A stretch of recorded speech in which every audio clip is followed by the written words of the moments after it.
ఫలాని వాడు మా నాయకుడు అని చెప్పుకునే పరిస్థితి ఎక్కడి నుంచైనా స్టార్ట్ అవుతుందని అంటే దాని బీజం పడాల్సింది కరెక్ట్గా యువత నుంచి బీజం పడాలి, స్టూడెంట్ నుంచి బీజం పడాలి. మీరంతా ఇప్పుడు జనరేషన్ జీలో ఉన్నారు. జనరేషన్ జీలో ఉన్న మీరంతా కూడా నెక్స్ట్ తరానికి, భావి తరానికి మీరంతా కూడా దిక్సూచులు కాబోతూ ఉన్నారు. రాజకీయాలలో నిజంగా తులసి మొక్కల్లా నిజంగా ఎదగాలి. రాజకీయాలంటే ఎలా ఉండాలి అని అంటే, ఫలానోడు మన రాజకీయ నాయకుడు, ఫలానివాడు మా నాయకుడు అని చెప్పి కాలర్ ఎగిరేసుకొని చెప్పే విధంగా కింద వాళ్ళు మన వైపును చూసే పరిస్థితి ఉండాలి. మన యంగర్ జనరేషన్ మన వైపు చూసేట్టుగా ఉండాలి. దట్ కెన్ ఓన్లీ హ్యాపెన్ మనలో ఆ గుణాలు కనిపించినప్పుడు, మనలో ఆ క్యారెక్టర్ కనిపించినప్పుడు మాత్రమే ఆ పరిస్థితులు వస్తాయి. రాష్ట్రంలో ఈరోజు ఏం జరుగుతూ ఉంది, ఎలా జరుగుతూ ఉంది, పరిస్థితులు ఏమిటి, ఇవన్నీ కూడా మీకు తెలియనేటివి కాదు.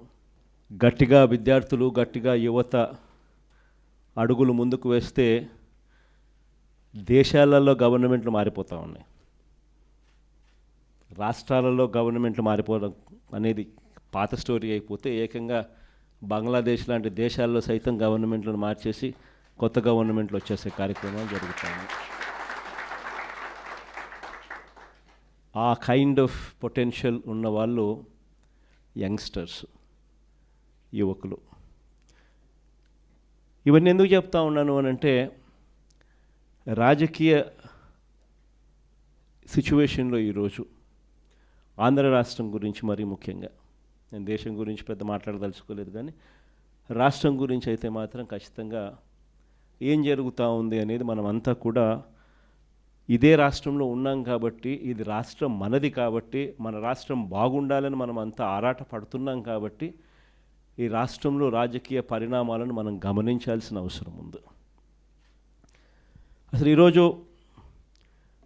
ఒక యంగ్స్టర్ రేపొద్దున గొప్పగా ఎదిగి భావి ప్రపంచంతో పోటీపడి ఉద్యోగాలన్నది తాను సంపాదించుకునే పరిస్థితిలో, అవలీలగా సంపాదించుకునే పరిస్థితిలోకి తాను పోగలిగే పరిస్థితి ఉందా లేదా అన్నది ఏ యంగ్స్టర్కైనా కూడా ఫస్ట్ అడగాల్సిన మాట, అడగాల్సిన ప్రశ్న మన మనస్సాక్షిని.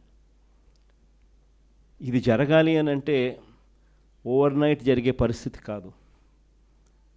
ఒక ప్రణాళికాబద్ధంగా ఒక లీడర్ అనే వ్యక్తి, ఒక నాయకుడు అనే వ్యక్తి తాను వేసే ప్రతి అడుగు కూడా, ఈరోజు ఒక అడుగు వేస్తే అది చెట్టు కావడానికి, ఈరోజు వేసే విత్తనం ఒక చెట్టు కావడానికి, ఆ విజన్ ట్రాన్స్లేట్ కావడానికి 10-15 సంవత్సరాలు మినిమం పడుతుంది. కానీ ఆ 10-15 సంవత్సరాల తర్వాత ఈరోజు వేసే విత్తనం కన్నా సరిగ్గా వేయకపోతే, ఈరోజు వేసే విత్తనం కన్నా సరిగ్గా కరెక్ట్ అయిన విత్తనం వేయకపోతే మాత్రం 10 సంవత్సరాలు 15 సంవత్సరాల తర్వాత కూడా మన బ్రతుకులు మారవు, ఇదే మాదిరిగానే ఉంటాం.